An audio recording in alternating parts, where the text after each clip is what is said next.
All right, welcome back. This is Luke Humphrey with the Luke Humphrey Running Podcast. And today we are going to talk a little bit about tempo runs. In 2018, I did a podcast on tempo runs, and it goes, I feel like, pretty well into how marathon pace should feel. And that post is definitely still relevant, and I'll link to it in the blog part of this. So definitely check that out. And unless our physiology drastically changes, you're gonna get some benefit from it. So take a listen to it or read that post that I'll have linked in this current post. But I wanted to do an update because over the last several years, as more and more people have read the HMM books, some questions have come up, and honestly, there's always room for improvement and further discussion on a topic. So this just seems like a natural part of the process. But really, the big thing is that the books and the plans that are in the book are meant to fit a wide spectrum of people, correct? So, we're trying to, I always picture the bell curve, and we're trying to fit, the vast majority of that bell. And you're always going to have people on either end of the spectrum who it might not necessarily be a perfect fit for, but for most of the people, most of the schedule will work most of the time. So it's you always have to look at it that way. And of course, you're going to have your individual situation, which is going to have to be addressed, and that's not necessarily going to be part of what is covered generally in a book like that. So I always want you to keep that in mind. And then obviously we can supplement with things like these blog posts and podcasts. But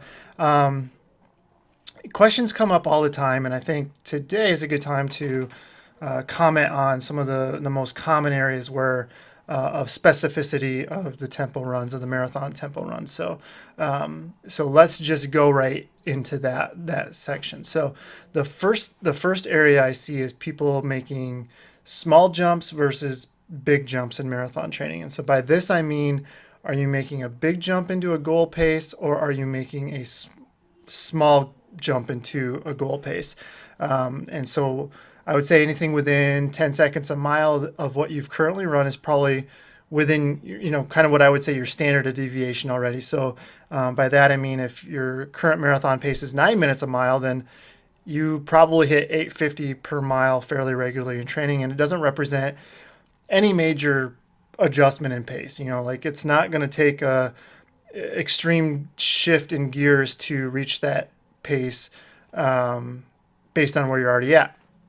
However, if you run 850 per, and then you look at that though, that 10 seconds per mile, 850 versus 9 minute pace, then that's going to give you essentially a 5 minute faster race, right? So that's the beauty of a small increase over 26.2 miles and how that can drastically change the outcome of your race, and that works a little off topic here, but I think that works the other way too, where, if your goal pace was 9 minutes and you went 850s and weren't ready to that, and you do that in a race, you can ultimately lose. Like you can, that 5 minutes might look good to a lot of people getting that.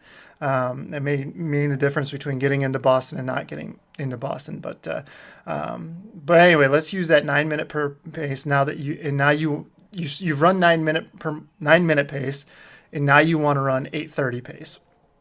So for some of you, that new pace, that 30-second difference in pace might represent something that looks more like your current half marathon pace than it does your marathon pace. And so this obviously is a big jump in pace and is going to drastically alter how your tempos feel.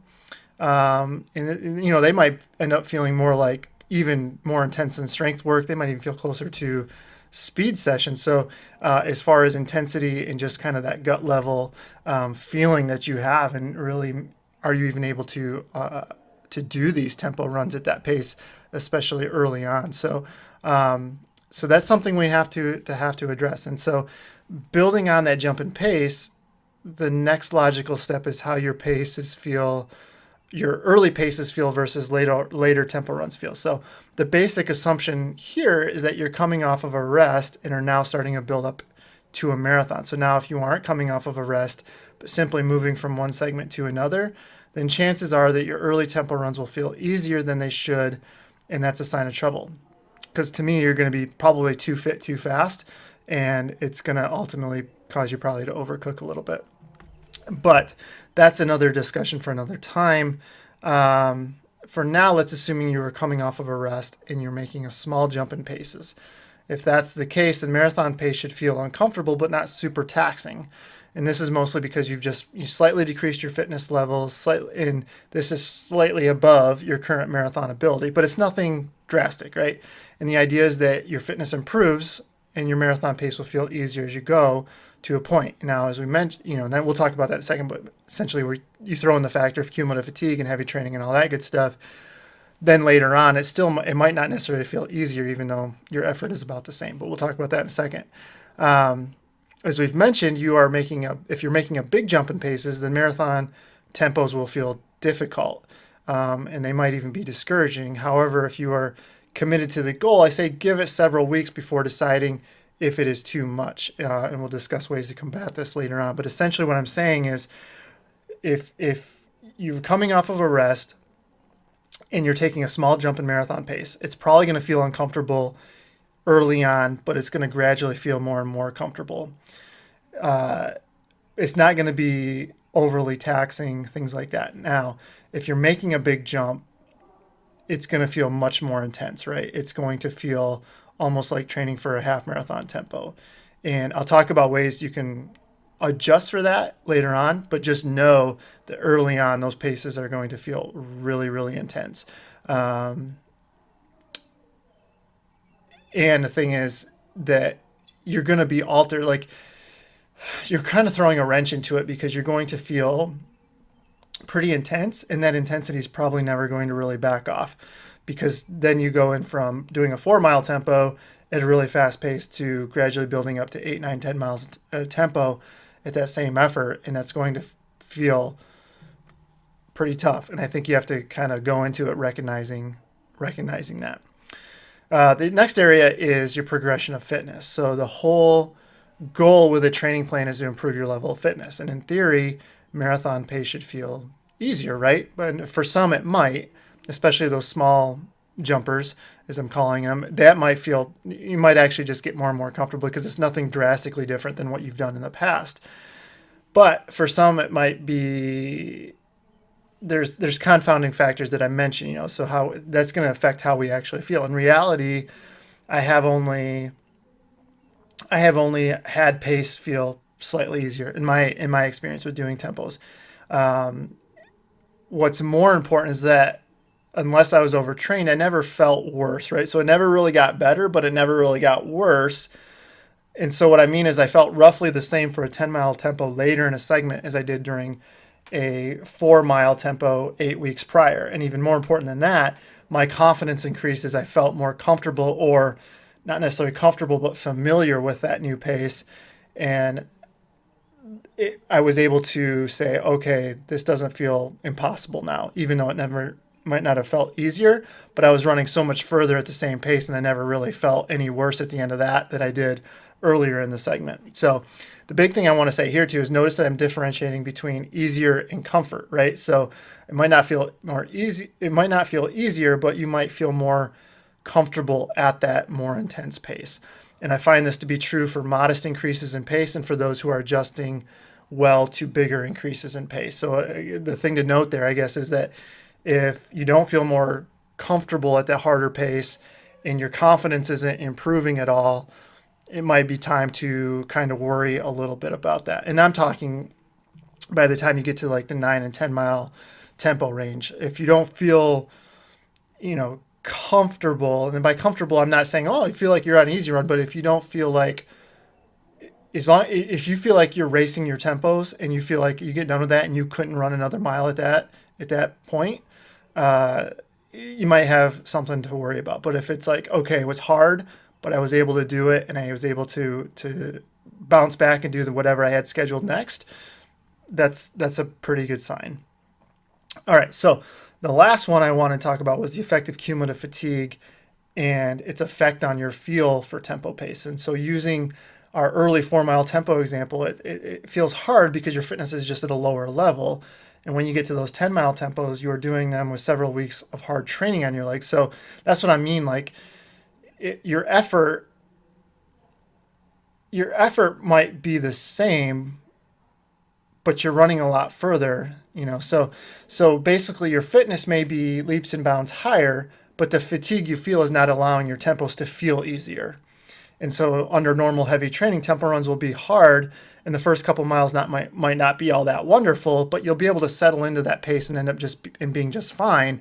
Again, it might not feel like easy pace, comfortable, but it's going to feel like manageable. Okay. And that's the big thing. It's manageable. And you feel like you could probably run further if you really, really had to. If you're on the other side of that, though, if you're overcooked, what you'll see is that your effort will increases and your paces might actually be slower and slower. And that's not a good sign. And if this is the case, which is usually with, the air quotes, big jumpers, you're trying to hit that grand slam home run, then you may need to reconsider the pace that you are trying to attempt. So, the bottom line there is I don't mind making those going after that big jump. Just keep in mind, like, you are really asking yourself to go above and beyond fitness levels. It's one thing to go one fitness level, but going 3 fitness levels is another thing. And so you just have to recognize that might cause some problems with burnout, overtraining, and going way beyond cumulative fatigue. And you have to recognize those signs. So, if you're adapting to the training, it's going to be hard, but you're going to be able to hit the paces. If you can't hit the paces and it feels harder as you go on, that's not a good sign. All right, so that's really just kind of the extension to what I had in the earlier post. But now I want to talk about how do we adjust some of these things a little bit. So the first thing I want to talk about is for big jumpers, a segment that focuses on getting a race times down. So let's assume that you've just run a marathon and it went well. And I get this quite a bit. So let's say somebody's Boston qualifying time is 3:45 and they just ran 4:05. Before that, their PR was like 4:20. And so now they're saying, okay, I just made a 15-minute improvement. Why can't I just do that again and get my Boston qualifier? And, I like the thinking. I definitely like the thinking that you're capable of doing it, because most of the time people are definitely capable of doing it. It's just a matter of planning, and it's a matter of commitment, and it's a matter of allowing enough time to reach that goal. So I don't mind that, but I think you have to look at where everything's at. Always be looking at the big picture. And so for a lot of times, this person's saying, let's just jump right back in and go after another big PR. What the heck? Let's just do it. So, and I'm not saying you shouldn't, but I'm saying let's take a look at this. And so here's a common scenario. So let's say you ran at the end of April marathon, and we're thinking you want to just go for it at the fall. So what I'll see a lot of people do is make a jump right into another marathon attempt and try to reach that deadline for Boston. And so if you don't know, there's, since we're in the year 2019 and you want to run the 2020 Boston Marathon, you have to have your qualifying time by early September of 2019. And then they start the whole registration process based on seed time or whatever, the whole, how fast you are given your qualifying time. Do a whole blog on that. But bottom line is you have to have your qualifying time by September 2019 to register for the 2020 Boston Marathon. And so now what you've seen is a number of, last chance Boston Marathon qualifying races for that weekend of the deadline. So you basically qualify that weekend, register on Monday. The problem is with this scenario is they say I've run my marathon in April and now I want to make a really big jump again into a qualifying time, but I just want to go for it. So I'm basically going to go from marathon segment to marathon segment, and hopefully that I can hit 2 big PRs in a row, which is pretty difficult in itself. But the problem is it doesn't give the person who is trying to make the big jump in performance enough time to adjust to that new level. We've just made a big jump. Now we're asking to make another big jump, and it's just really, really difficult to do. Those needing a couple minutes, that's another story, because it's like we talked about that standard deviation. they're already within that standard of deviation. So they could almost essentially do the same segment again and run a little bit faster without any, necessarily any big extra effort from that. They could just do what they did before and be able to be pretty close to what they want to do. What I would propose is the person, and this is the person making the big jump, is take that recovery and then utilize, and just going back to our April example, use May, June, July, and part of August to work on shorter races. Summertime there's a plethora of 5Ks and 10Ks. Every weekend you could find one if you wanted to. But that would be a time to say, hey, I to make this jump, I'm basically going to have to run my half marathon pace twice. Okay, my 5Ks don't line up, my 10Ks don't line up. All right, let's give ourselves a chance and bring our 5Ks and 10Ks down, get our fitness to another level, maybe not quite exactly where we need it to be, but let's bring those paces down so that next time we come back to the marathon, all of a sudden that new marathon pace isn't such a jump, right? Because it might be in what we've actually run for the marathon, but in terms of what we've run for other races, it makes more sense now, right? So, if we wanted to run 8:30 pace and that was our half marathon time. Okay, well, now we've trained for 5Ks and 10Ks and we've gotten those races under 8-minute pace. Okay, whew, now we've given at least like 30, 40 seconds a mile where it's not as big of a jump now. There's a little bit of separation there, and that marathon pace, it might not feel super comfortable, especially early on, but it's given us, okay, we've run faster than this, and we just spent a summer of running faster than this. Now I can scale back, and it might actually feel much more comfortable. All right, so I think that's key with that, and I have a little bit more written there, but I don't think we necessarily need to go into that. It basically made that attempt. So essentially, the last line I have in that is essentially we have made an attempt to bridge the gap between where you are and where you want to be, and so we don't have we're not looking across the bay to an island, right? We're actually halfway across that now, and it's a lot easier to look at that and see that a little bit bigger on the horizon than, way off a little dot that we can barely see. It's much more manageable. All right, so the second thing I have is break up the tempo runs early, treat as rust buster workouts. And so, this is something I'll do with a lot of my athletes as they're coming back from races or, in the final surge plans that we have. But essentially these are soft toss workouts. These are workouts I know you can hit, you can hit, but they're intro workouts, right? They're not anything that is going to be daunting, and I basically want to build your confidence, right? I want to build your confidence into thinking, okay, this is something I can manage. And by the time we actually get into harder workouts 3 or 4 weeks down the line, you've already run that pace a little bit and you're much more comfortable with it. But this is really simple. I mean, this is like something like 6 to 800 meters or 6 to 8 times 800 meters at your goal marathon pace. So if we go back to that, where your new goal marathon pace might have been what your old half marathon PR pace was, we're breaking that up, right? We're making that an interval workout at marathon pace. So it's going to be hard, but the intervals are so short that they're manageable. So I'd say something like 6 to 8 times 800, and with a short rest. So, 400 meter jog or whatever you want to do. And just do that as a rust buster. And then each week kind of get longer. So standard thing I do is 6 to 8 by 800. Next week I do 4 by a mile. And then maybe I do 4 by a mile and a half or 3 by a mile and a half, depending on the mileage level. So there's a ton of ways you can do it. And then once they get up to where, say they're in like a 2 by 3 at new marathon pace, then I'll throw in the regular tempo runs, like a 6-8 mile tempo run along the way. And that's a good progression, because by the time they get to that point, they've actually done some work at that new pace, but they've also allowed themselves to adapt to that new pace instead of just completely overcook themselves in the first 6 weeks. So that's something that you can try. The next thing I have is add a day of recovery.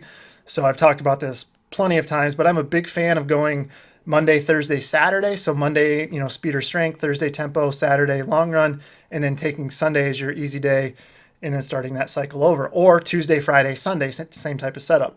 Just giving you, because I think where most people get into trouble is that Tuesday, Thursday setup where it's just an off day on Wednesday, and you go intensity, off day, intensity, and that's what I think catches up to a lot of people over time. So if you spread that out a little bit, you can be fine, and then go from there. So I think that's one thing to look at. I also like the alternator schedules that I have up. So it's like, basically a Tuesday, Thursday, Sunday type of setup, but then the next week would be maybe Tuesday, Saturday, where it goes Tuesday workout and then Saturday a big workout. So this is where put the big marathon pace type of workouts, and that's worked out really well for people as well. So one week's like kind of jammed with intensity and duration. The next week we spread that out a little bit more, but the workouts might be bigger. So there's a lot of different ways to do it. The 9-day cycle, love the 9-day cycle. That's essentially what I use, and I love it. It just gives you 2 days, 2 full days of recovery, running between each thing, and makes a big difference, especially if you're a person who doesn't recover very fast from those types of workouts. You can actually get more mileage in, and I feel like your workouts are better. They're done more appropriately. You feel a little bit better, but you're still, people say, well, doesn't that affect your cumulative fatigue? Not really, because your mileage is still there. And cumulative fatigue is different for everybody, right? If you're a younger person who is very fit, we can cram in a little bit more intensity, and you're probably going to recover the same as a middle-aged person working a 9 to 5 that, has a family and is trying to just balance, all this stuff along. They're going to need a little bit more time to recovery, but the effect of the workout's going to be essentially the same. So hopefully that makes sense to you. The last thing I have is start from slower to faster, or in parentheses, fast to slow. And you can employ this strategy regardless of whatever strategies above that we just talked about.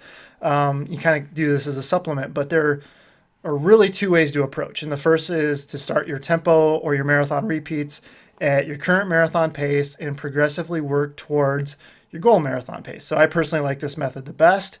It's as I like to train how I want you to race. I want you to practice going conservative and getting faster as you go.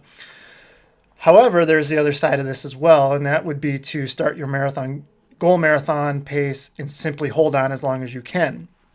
This I think is acceptable, especially if you want to test yourself after first few weeks. So let's say you do, 3-4 weeks of marathon repeats, and you go from 8x800 to 4x1 to 4x1/2, and then the fourth week you're like, okay, let's just see how long we can do this. We do a 6-mile tempo, and we see how long we can hold that new pace. And say you get to 4 miles, and then you kind of fade out the last 2 miles. That's fine. Just don't do that every week, right? I don't want you to. That's a pretty discouraging way to train. And that's when I think people they doubt themselves, and they automatically say, I can't do this. This is too much. Set yourself up for success. Do this as a test, but then go right back to something you're going to be successful at. So whether it's doing another marathon repeat workout and just increasing the amount of repeats. So, instead of doing 2x3, maybe you do 4x2 or something like that. Whatever the case is, or come back and do a longer tempo, but start out slow and get fast. Something that's going to set you up to feel more confident. And I think that's definitely ways you can approach that. Okay, so those are the 4 big things that I do and recommend for people to attempt, especially if making big jumps in pace. So how I want to close this post out is talking about the big question: how am I going to go another 16 miles at this pace? I see it all the time. You guys have probably asked it. I've definitely asked it, and it's a valid question, right? So I think it's something we have to talk about. And I've talked about it in another post, and it's called How Do I Know I Am Ready? And so I'll link to that one as well. And that goes into like some of the things that I used as I trained, how I know I'm ready to hit a pace. So definitely check that out. So I won't go too much into that, but I will say if you're hitting your 10-mile tempo runs within a few seconds a mile, and you're not adjusting in your training to get there, you're not, taking the next day off to recover so you can do your long run or anything like that, then I think you have a good chance. You take the taper seriously, you do well with your taper nutrition, you do well with your taper hydration and all those things. I think you're going to be in a position to be successful. However, if you're at a point where it's a hot mess or you can't even come close to your goal pace, then you really have some decision making to do. And if you're okay with rolling the dice, then go ahead, roll the dice. I have no problem with that. It's you have to take risks sometimes, and sometimes when you want to get to the next level, you just have to put yourself in a really scary place that you have no idea what's going to happen, and just kind of see how it goes down. I have no problem with that, but don't put yourself in that position and then get down on yourself or down on anybody else because it didn't work out well, because that was one of the potential outcomes that was going to happen anyway, right? So we knew that was a possibility going into it. Or if you're okay with splitting the difference and scaling back, so we talked about those examples before where somebody's trying to make that huge jump and you're like, you know what, but I'd still be happy with a 10-minute PR instead of a 30-minute PR. Scale it back. I mean, now's the time to do it. If you get to a point and your body's simply telling you, hey, pal, we're not ready for this. And it's not a defeat saying we're never going to do this. It's simply saying, let's take a step back so we are not completely discouraged. And a step back is still going to be a PR, right? You're still moving forward. We're still over and all, we're taking a step back immediately, but our long-term goal is still we're making progress towards that. So you don't look at it as a negative, look at it as being realistic and still setting yourself up for success, right? So, there's definitely ways to do it. And I think you really just have to make a decision if you get to that point, especially if you're trying to make that big jump in a goal pace, that are you okay with the outcome if it doesn't go well?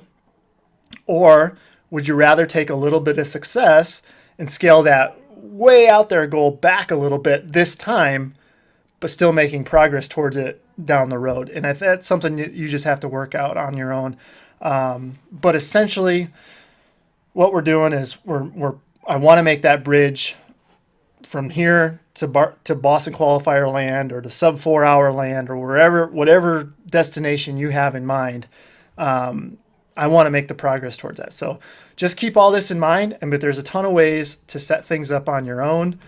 As I said, we have it in a lot of our plans in Final Surge. That's how I treat with a lot of my athletes individually. So take with that as you will. And as always, I appreciate you listening. If you like the podcast, I encourage you, please, if you don't have the books, buy a book, Hanson's Marathon Method, Hanson's First Marathon Method, Hanson's Half Marathon Method. You can find them on all the online places. But please, you can help support us that way. If you have the books and you love us, buy a shirt, buy a sweatshirt. Would love to get them out of my office. And or if you want a training plan, you can go to lukehumphrey.running.com. And you can go to coaching. You can see what the coaching options are. And we also have the pre-made plans. Great deal where you can download a plan and have it with you, lifetime access to it. You can print a PDF off with all your notes and all your paces, all that good stuff. But great way to help yourself out and help me out too. Not going to lie there. So as always, thanks for listening, guys and gals and everybody else. Maybe your dog's listening too. All right, I will talk to you later. Have a good week.